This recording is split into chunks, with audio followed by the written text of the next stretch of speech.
ವೀಕ್ಷಕರೆಲ್ಲರಿಗೂ ನಮಸ್ಕಾರ. ಸಖಿ ಸಿರಿಗೆ ಸ್ವಾಗತ. ಇವತ್ತು ವೆಜಿಟೇಬಲ್ ಸಾಗುನ ಹೇಗೆ ಮಾಡೋದು ಅಂತ ನೋಡ್ಕೊಳ್ಳೋಣ.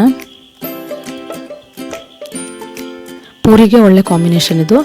ಅದಕ್ಕೆ ನಾನು 3 ಥರ ತರಕಾರಿನ ತೊಗೊಂಡಿದ್ದೀನಿ. ಅಂದರೆ ಆಲೂಗಡ್ಡೆ, ಕ್ಯಾರೆಟು, ಬೀನ್ಸನ್ನು ಸಣ್ಣಕ್ಕೆ ಹೆಚ್ಚಿಟ್ಕೊಂಡಿದ್ದೀನಿ. ಆ 3 ಕುಕ್ಕರಲ್ಲಿ ಫಸ್ಟು ಬೇಯಿಸ್ಕೋಬೇಕಾಗತ್ತೆ. ಸೊ ಅದನ್ನು ಹಾಕ್ಕೊಬಿಟ್ಟು ನೆಕ್ಸ್ಟು 1 ಕಪ್ಪು ಈ ಬಟಾಣಿನ ನೆನೆಸಿಟ್ಕೊಂಡಿದ್ದೀನಿ ರಾತ್ರಿ ಇಡೀ.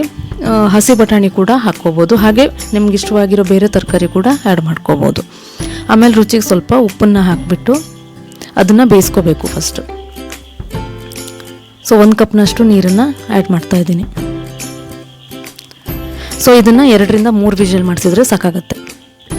ಹಾಗೆ ಇದಕ್ಕೆ ಒಂದು ಮಸಾಲ ರೆಡಿ ಮಾಡೋದಕ್ಕೆ ತುರಿದಿರೋಂಥ ಕಾಯಿ ತುರಿ, ಈರುಳ್ಳಿ, ಹಸಿಮೆಣಸು, ಚಕ್ಕೆ, ಒಂದು ಸ್ವಲ್ಪ ಲವಂಗ, ಹಾಗೆ ಜೀರಿಗೆ, ಕರಿಬೇವು, ಶುಂಠಿ ಮತ್ತು ಬೆಳ್ಳುಳ್ಳಿ ಇದಿಷ್ಟನ್ನು ತೊಗೊಂಡಿದ್ದೀನಿ. ಇಲ್ಲಿ ನೀವು ಪುಟಾಣಿ ಕೂಡ ತೊಗೋಬೋದು. ಸೊ ಇದಿಷ್ಟನ್ನು ಹಾಕ್ಕೊಬಿಟ್ಟು ನೈಸಾಗಿ ರುಬ್ಕೋಬೇಕಾಗತ್ತೆ. ಇಲ್ಲಿ ಪುಟಾಣಿ ಹಾಕಿದರೆ ಇದು ಹೋಟೆಲಲ್ಲೆಲ್ಲ ಪುಟಾಣಿ ಹಾಕಿ ಕೂಡ ಮಾಡ್ತಾರೆ. ಹಾಗೆ ಕೊತ್ತಂಬರಿ ಸೊಪ್ಪು ಮತ್ತು ಪುದೀನ ಹಾಕ್ತಾಯಿದ್ದೀನಿ. ಇದನ್ನು ಸ್ವಲ್ಪ ಹಾಗೆ ಫಸ್ಟಿಗೆ ನೀರು ಹಾಕದೆ ತರ್ತರಿಯಾಗಿ ರುಬ್ಕೊಳ್ತಾ ಇದ್ದೀನಿ. ಹಾಗೆ ಇಲ್ಲಿ ನಾನು ಗೋಡಂಬಿನ ಆ್ಯಡ್ ಮಾಡ್ತಾ ಇದ್ದೀನಿ. ಸೊ ಅದು ಟೇಸ್ಟ್ ಕೂಡ ಡಿಫ್ರೆಂಟಾಗಿ ಕೊಡುತ್ತೆ, ಹಾಗೆ ಥಿಕ್ನೆಸ್ ಚೆನ್ನಾಗಿ ಬರುತ್ತೆ ಅನ್ನೋದ್ರಿಂದ. ಅದಾದಮೇಲೆ ನಾವು ಸ್ವಲ್ಪ ನೀರು ಹಾಕೋಬಿಟ್ಟು ತರ್ತರಿಯಾಗಿ ರುಬ್ಕೊಂಡ್ರೆ ನಮ್ಮ ಮಸಾಲ ರೆಡಿ ಆಗುತ್ತೆ.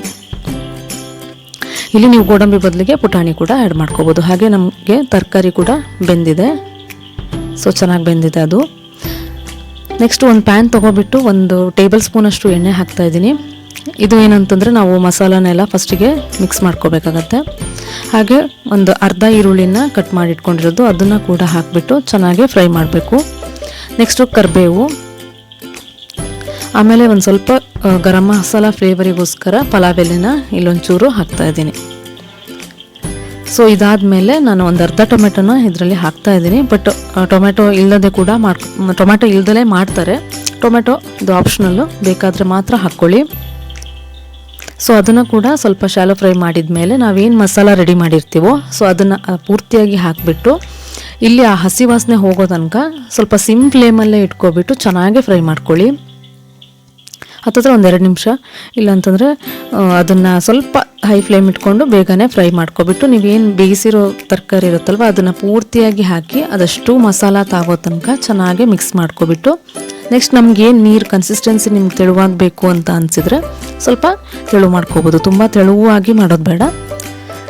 ಚೆನ್ನಾಗಿ ಹಾಗೆ ಉಪ್ಪು ಮತ್ತು ಸ್ವಲ್ಪ ಅರಿಶಿನ ಪುಡಿನ ಹಾಕ್ಕೊಳ್ತಾ ಇದ್ದೀನಿ. ಉಪ್ಪನ್ನು ನೋಡ್ಕೊಬಿಟ್ಟು ಹಾಕ್ಕೋಬೇಕು, ಯಾಕಂದರೆ ಮೊದಲೇ ನಾವು ತರಕಾರಿ ಬೇಯಿಸುವಾಗ ಕೂಡ ಹಾಕಿದ್ದೀವಿ. ಹಾಗೆ ಮುಚ್ಚಳನ ಮುಚ್ಚಿಟ್ಬಿಟ್ಟು ಒಂದು 10 ನಿಮಿಷ ಬೇಯಿಸಿದರೆ ನಮಗೆ ಸಾಗು ರೆಡಿ ಆಗುತ್ತೆ. ಇದನ್ನು ಚಪಾತಿ ಒಟ್ಟಿಗೆ ಇಲ್ಲ ಪೂರಿ ಒಟ್ಟಿಗೆ ಸರ್ವ್ ಮಾಡಿದರೆ ತುಂಬ ಚೆನ್ನಾಗಿರುತ್ತೆ.